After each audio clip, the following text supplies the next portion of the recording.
Okay. Hello, everyone. Hello, hello, hello. Welcome to today's event with Jill. Hi, Karen. Karen, I'm going to ask you to turn your camera off just so we can hide you for the recording, and then we'll have you come back on later. Um, Hi everyone, this is being recorded, but we cannot see anybody here because I've hidden you all, and we will leave time at the end when we stop recording for Jill to answer questions and for you to come off. If you have a question though, or you would like to interact, obviously drop it in the chat. If you have a question that you would like anonymously asked, you can message me and I will ask Jill to, clarify or to answer that question. And you'll be getting an email after this with some great resources from Jill and the recording. And I'm going to drop her links in here too. So if you want to meet with her, she offers free consults. I send a lot of people over to Jill. She is the pro of pros, and we love having her on board. So, Jill, I'm going to sit back and drink my coffee and learn something from you today. So I'm very excited for this, and I'm going to let you take over. Sounds great, Olivia. Thank you so much for having me. I'm excited to be here. I'm Jill Kaufman. I am a therapist. I'm a divorce coach. I'm a certified mediator, a certified parent educator. I've been doing this for years and years. So um, I I have a lot of information, and I also do have a directory that I just started of divorce professionals called Divorce Network Pro because I have so many connections as a professional with people who are doing this work. And there are amazing professionals out there. So today we're going to talk about co-parenting with a narcissist, protecting your kids, protect your peace. And if you're here at any time, put your questions into the chat, say hello, tell me where you're from. I love to hear about you guys. But this topic gets a lot of attention because everybody I work with practically says that they're divorcing a narcissist. And as a therapist, you know, they may not be a diagnosed narcissist, but they may have narcissistic traits. There's a spectrum. They just may be a difficult or high conflict person and not a narcissist. So this is relevant to all of those types of people because they can be difficult when you're going through divorce. Um, and so I really want you to not focus on the label of whether they meet the diagnosis for a narcissist, but think about it as a high conflict person, as a difficult person that you have to learn skills to be able to co-parent with. Um, and so traditional co-parenting doesn't work with these people because they are rigid in their thinking.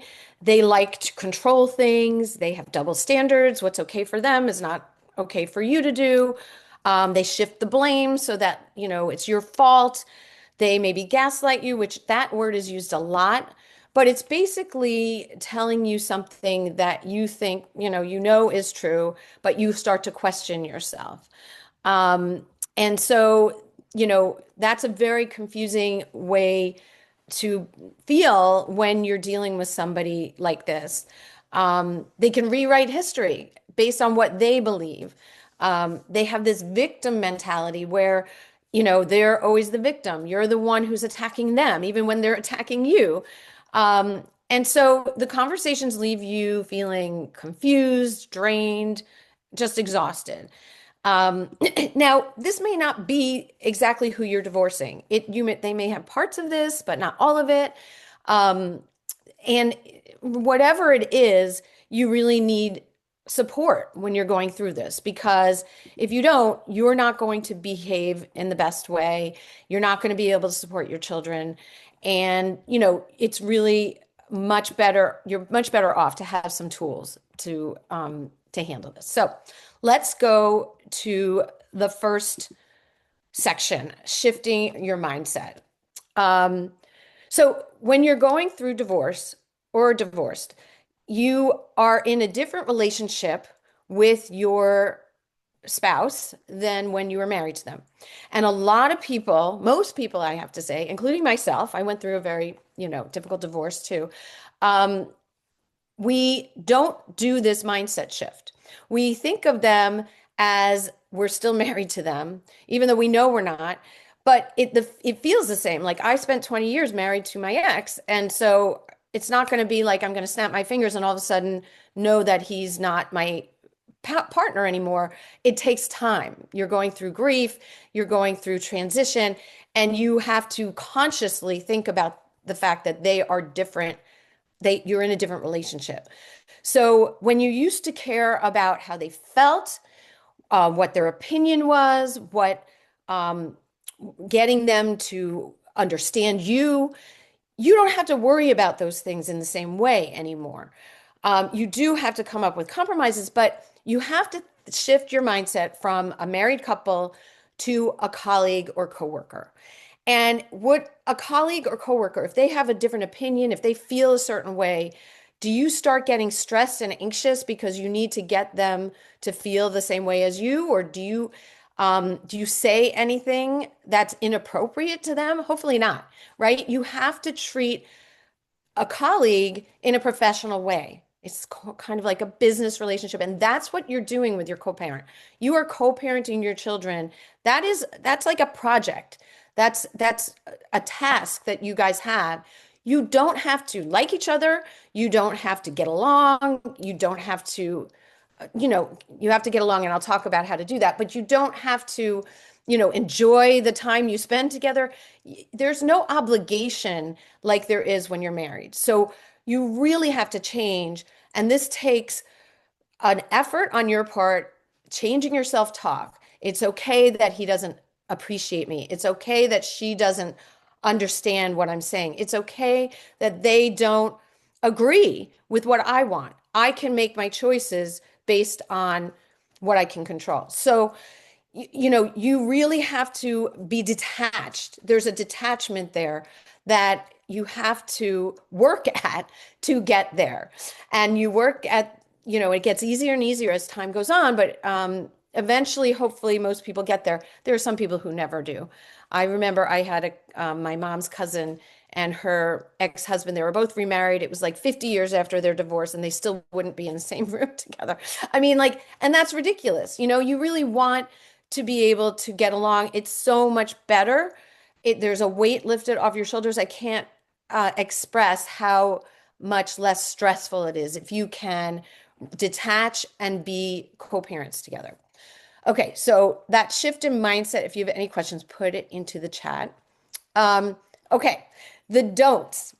Um, the don'ts are don't give a high conflict person or don't expect them to have insight into you and why you're arguing or talking about a certain thing from a certain perspective. Um, you can you can give them your reasons why you think this is really important for your child, but they're not going to have insight into their own behavior. Like they're not going to understand how they're being rigid or they're not compromising. And don't expect, if you explain it to them, that they're going to get that because true narcissists really don't have any empathy and don't have insight into their behavior. So you're wasting your time and you're probably pissing them off. So you're getting them angry. And you don't want to have emotional conversations. So you don't want to say, this is really hard for me, or I'm really upset about this, or anything that you expect them to react like an empathic person because they usually aren't empathetic. Now, again, there's a range, so it's very confusing when they can be empathetic at some times and not at other times because really, if they're a true narcissist, they're putting on a show. And a lot of people do this. They put on a face for most of their lives, but sometimes you get to see the real them underneath. And that's when you get them to really show you that they're not empathetic at all. They're just putting on a show to be empathetic. Don't talk about the past unless you have to. If there's something in the past you have to talk about, but it is not constructive. You need to start from this day forward.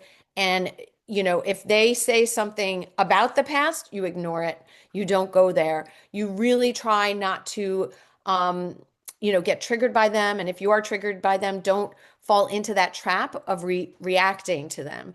So you really have to take care of yourself when you're co-parenting with a narcissist, with a high conflict person, because it can be really difficult. And you have to be able to emotionally regulate yourself. Don't label them as a narcissist. Um, and especially in court, court does not want to hear that your, soon to be ex is a narcissist. They really don't. They're not therapists, they're judges. They don't want to hear that. Okay, so let's talk about communication strategies. So, I have got a lot of communication strategies for you. So, the ear method. This is a really interesting one. It stands for empathy, attention, and respect. And that's what you need to give them. And that's very hard to give somebody when they're not being empathetic, they're not giving you attention, they're not being respectful, right? But when you give them empathy, attention, and respect, they feel good and it lowers their defenses. So they have all these defense mechanisms. That's why they act the way they do. Because of, I mean, it goes back to this like broken child, infant, that they are. And so they built up all these defenses as they were growing up to survive and make themselves look like someone they're not. So when you give them empathy, attention, and respect, you are breaking down their defenses and they're actually going to be nicer to you. Maybe not the first or second time you do this, but after you do this for a while, a few times, they will, and I can't say 100%, but a lot of these types of people will start being more reasonable. And so that's the strategy that I work with clients when they're going through divorce to really try to be empathetic, give them attention, and be respectful. It is so hard for my clients to do that. And I get it. I was there. You have so much built up anger and emotions. It's really hard. But think of it as a strategy that you're using in order to, work with them productively, communicate with them. Any questions about the ear method? Because it is a very different way to think about things. And I'd love to hear people's comments on this because I know that it's really hard to do that. Then I always love the Biff method. So Biff is Bill Eddy. He's got 20 books on high conflict people, and Splitting is his book on splitting, divorcing a narcissist or high conflict person. So he developed this method: brief, informative, friendly, and firm. So you want to be brief when you're communicating. You don't want to go on and on and on because anything you say can be used against you. They can use that to start, criticizing you or start a fight or start a power struggle, or try to control you. So you really want to be brief. If it's an email, it's a paragraph at most. You want to be informative. You want to just talk about the facts. You don't want to say, I really think this would be wonderful for her, for our child. You just want to talk about the facts. And then friendly. The first F is so important. You have to be friendly. That's where the empathy, attention, and respect kind of come into play, where you want to be, you want to pick out something that was like, if you're talking to them, you want to say, Kira had a great time with you last weekend. It was so nice that you took her to the zoo, whatever it is. And again, this is strategy, right? You're not rewarding bad behavior. You're thinking about the strategy to be able to interact and communicate with someone who is high conflict. And then the final F is firm. So a lot of times people make this mistake. They leave things open-ended when you're communicating with somebody and somebody who's high conflict. You have to tell them, if I don't hear from you by Friday at 5 p.m., I will assume that you agree that this is what we'll do, or something like that. You really want to set a deadline and not wait for them to respond to the deadline. You have to let them know if they don't respond, this is what's going to happen. Because if you say, please respond by Friday at 5 p.m., they just don't do it. What do? You don't have any consequence there, or you don't know what to do at that point. So you really have to have some way to set these boundaries, which we're going to talk about in a little bit. You want to avoid giving them advice. You want to avoid telling them they did something wrong, and you want to avoid apologizing. So that's the three A's you want to avoid. No advice, admonishments, or apologies, because that won't go well with one of these high conflict people. They don't want to hear somebody is telling them that they're wrong. That damages their very fragile ego, and they will attack back. They'll respond, and it just won't go well. And so it's really important to avoid those. Um, Now there's the R&R method, recognize reality and respond with restraint. Okay, so the reality, your reality is that you're co-parenting with a high conflict person. That's your reality. That's not going to change. These people don't change. If they are a narcissist, that is something that they are diagnosed with for the rest of their life, and there's no medication for it. There's really very little treatment for it. If they have gotten better, it's probably because they weren't really a true narcissist to begin with. They just had some traits. But even if they have traits, those usually don't change. But anyway, so you really have to just recognize that this is your reality. And it is not, you're not doomed. First of all, once your child is graduated from high school, your interactions can be much, much less. As they get older, there's less interaction. So, it's okay. It's okay. You can make it. I know it seems like if you have a 5-year-old, it seems like a really long time, but if you do some of these techniques, it gets easier. Okay. So I'll talk about gray rock and yellow rock. I know a lot of people probably heard about this. Gray rock is where you don't respond to someone. You really just are a gray rock. You're just sitting there not responding. And a lot of times that kind of gets narcissists angry.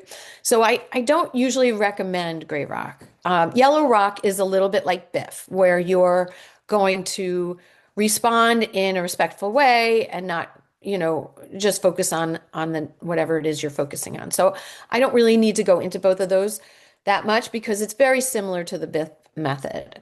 But I do want to talk about boundaries. Boundaries are so important. So, so important with these kind of people. And you've got to set them in a way that is reasonable and clear, right? You can't let them into your house one day and not the next. You can't allow them to say things one time and not the other. You really have to be consistent and clear with your boundaries. So let's say you're setting a boundary around pickups and drop-offs. And I just had a client do this, which it's working really well for them. You can say, I am going to pull up to your house when I'm supposed to pick up the kids, and I'll wait outside. I'll text you that I'm here, and you send the kids out. Or, you tell them, you park outside, text me when you're here, and I'll send the kids out. Because that is a clear boundary. Neither of you are going in and out of the house.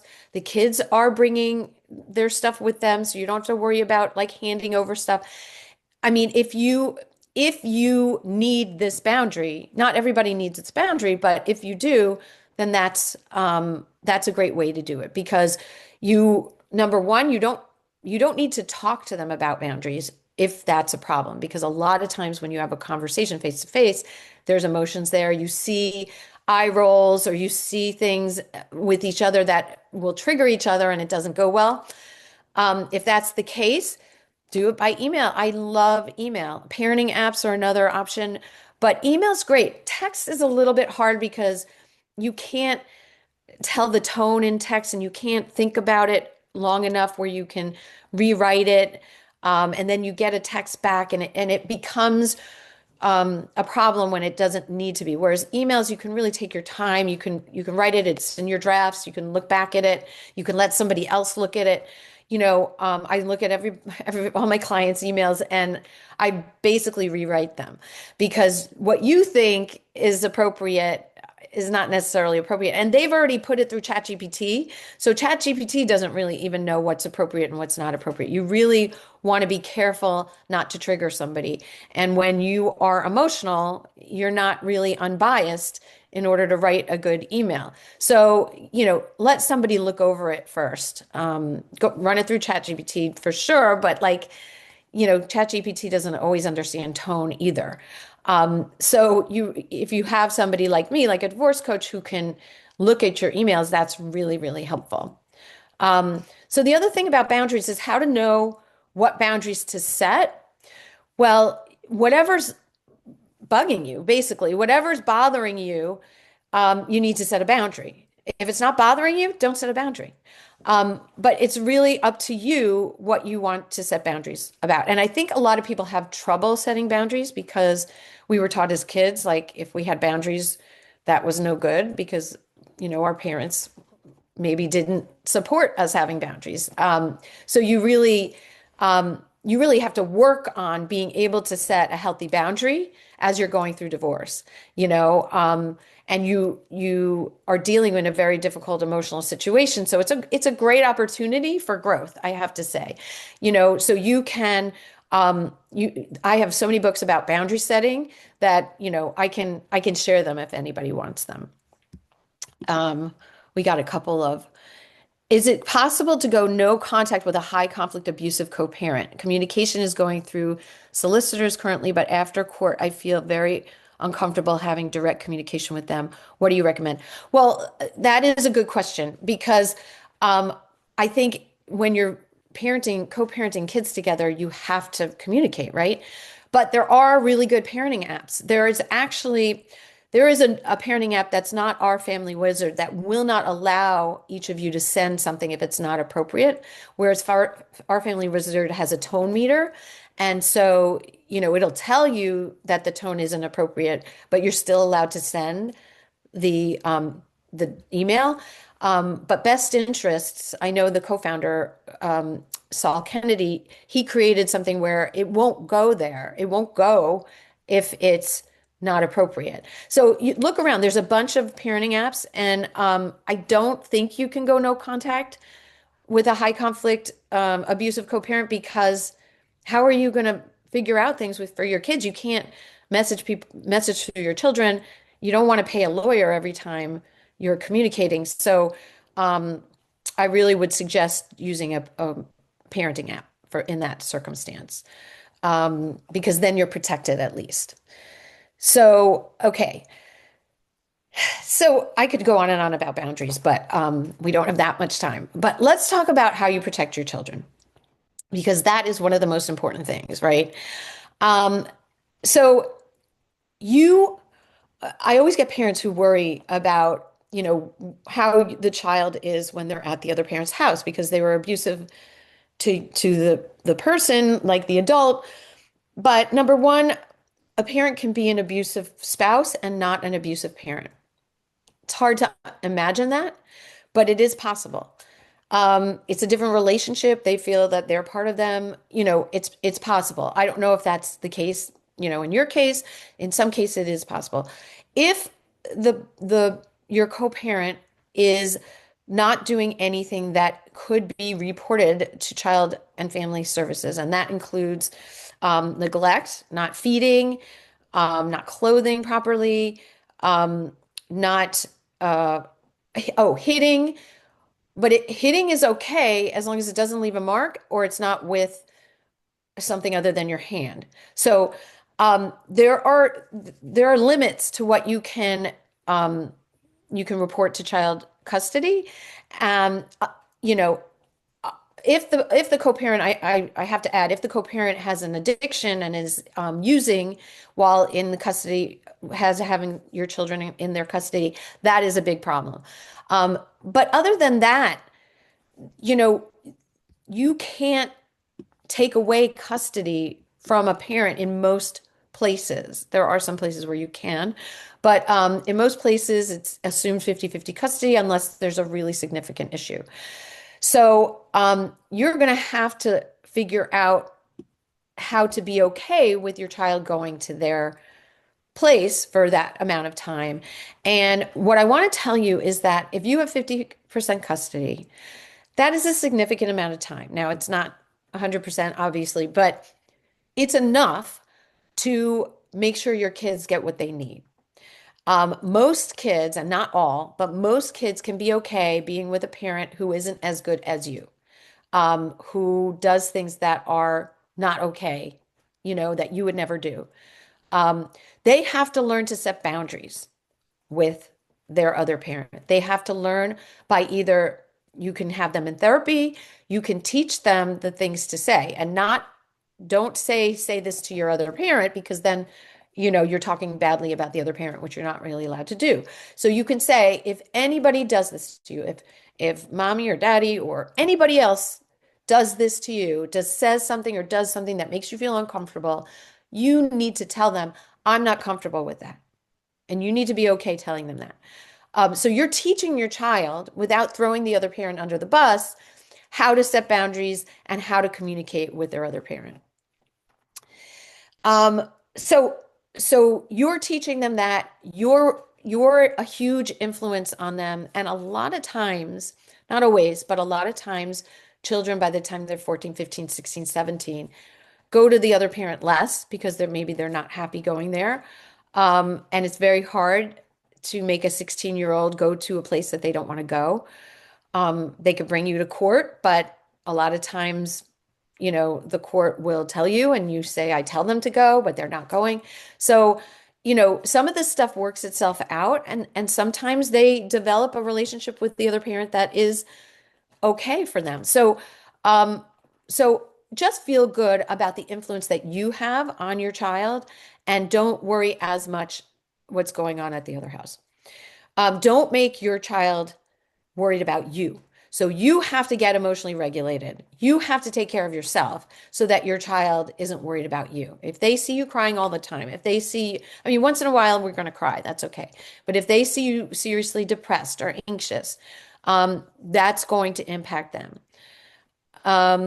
Don't put them in the middle and don't say anything negative about the other parent, right? They can't do it and we shouldn't do it because it really impacts kids negatively. Also, don't dismiss their complaints about the other parent, but don't pile on either. So if they say, well, mom never lets me, you know, I don't know, mom doesn't let me brush my teeth at night. I don't know what. You think of something that a parent is doing that your child's complaining about. If you say, "Oh my God, I can't believe they do that," that's going to make them more upset. So you want to say, "I understand that's really upsetting to you. Why don't you talk to them about it? You really need to talk to them about it." And just say, I can understand how you feel that way. You don't want to say, well, mom doesn't let me stay up, or dad doesn't let me stay up when I want to stay up. You don't want to say, dismiss their complaint and say, you shouldn't feel that way. If you feel upset about something, you talk to your other parent. Okay. You don't want to get emotional when they're talking about the other parent. Okay. So radical acceptance is what we have to do here. And we need to focus on ourselves. And really, because we can't control the other parent, we have to focus on what we can control. We can control holding on to our anger. We can control getting enough support so that we're okay. We can control how we set boundaries and how we interact with our children.